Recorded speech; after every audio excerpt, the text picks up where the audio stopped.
I wish that it was as easy as it is for a lot of people. For me, it just wasn't. So we saw a little clip of you discussing your IVF journey with your mom, who was a little surprised. She's right there. Hi, Mom. We love her.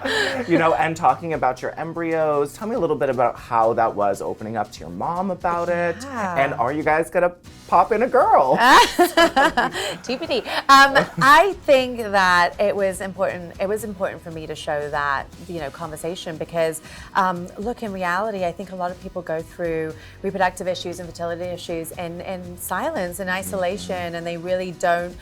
They're not open about it, and definitely not as much as we should be as women, right? Going through this.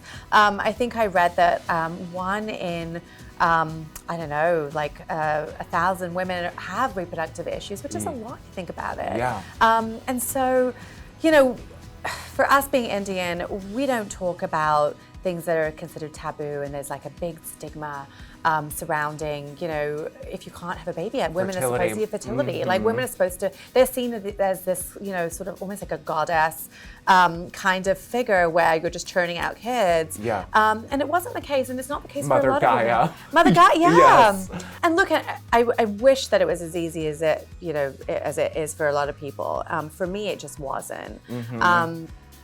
The main reason I didn't want to tell my parents was because they live in London. My mom, I don't know if I'm sure your mother's the same. The minute you have like a cough or like you're sick or something, she will lose sleep. She doesn't like eat, sleep. She's an Indian mother. And so I didn't want to add a layer of like stress on them. That was really fundamentally what it came down to. Right.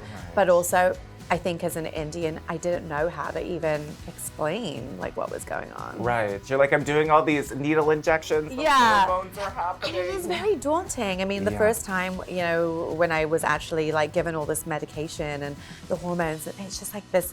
I wish I had a picture, but it was just like a whole like countertop of stuff. And you're just looking at it and you're like, oh my God. This is what I need. What do I love a good drug, but like this is a lot, right? Like it was a lot. So it's just very overwhelming, the whole process. For more news, content, and exclusive interviews, make sure to hit the sub, like, and bell button down below and visit usmagazine.com.